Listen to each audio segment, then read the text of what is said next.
This is Zion TV, where lives are touched and questions are answered in the body of Christ. Please do well to like, share, and subscribe for more videos. There's a way you continue in sin, sin willfully, and think that at a point you will gather yourself together and focus on this thing. There is spiritual growth in sin too. You can start from one bottle, and the one bottle is your own will. You were the one that chose to take one bottle just because of peer pressure. You don't want your friends to think you don't belong. But there is the same way a spirit can say, come up hither. There is a beckoning that does not want you to remain in the same level of anything you are doing, whether it's in light or in darkness. There is spiritual growth. Hey, a lady can pass and you just turn and look. You started as a look man.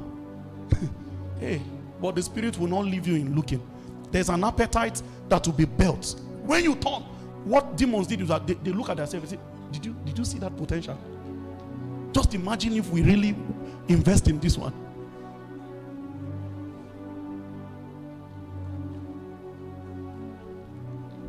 I prayed with a young man that started looking at pornographic videos, went into masturbation. Now he has been drawn. He is sleeping with animals at the moment. He didn't start there. Be careful with sin. You will look for the break part you will not see very soon.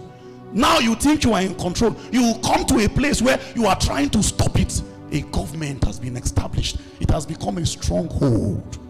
It is at that point you will be like the demoniac of Gadara.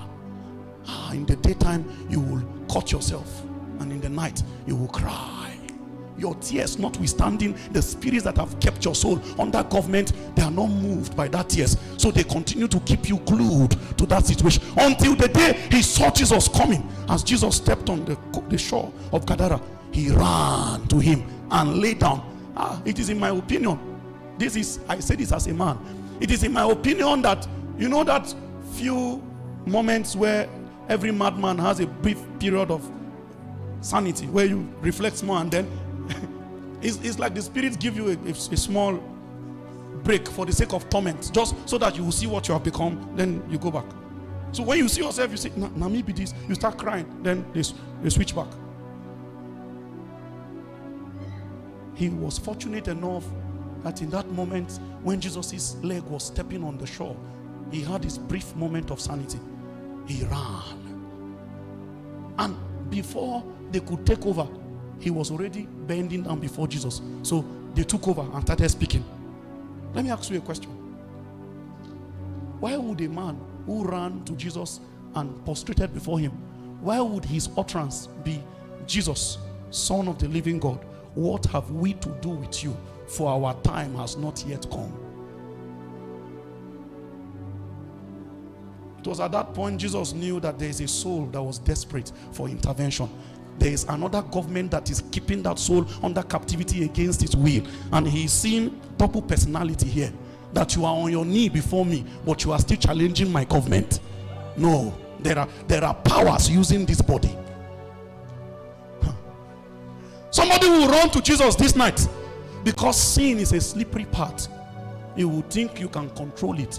You don't have what it takes to there are demonic strings behind it. There is no appetite that Satan initiates that you have the power to say no when you want to be free. He is trying to draw you into a deep place.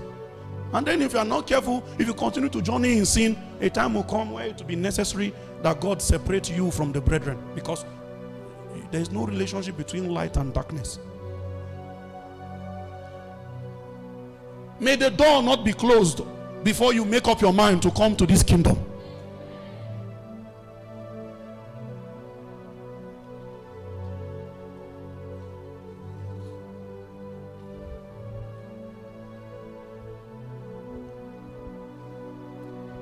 Hey, yeah, yeah, hey, yeah, yeah.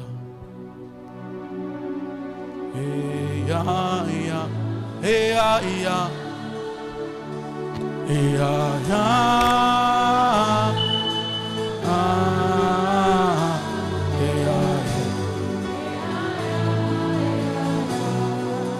Hey, yeah, yeah. Hey, yeah, yeah, hey, yeah, yeah. Hey, yeah, yeah, yeah.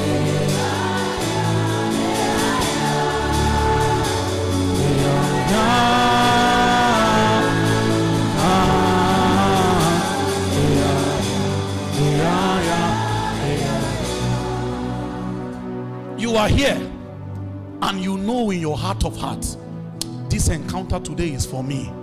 Lord, I hear your voice. Everything you have said, you are addressing me. Wherever you are, don't wait for people. Run forward quickly. Just come. Wherever you are, come.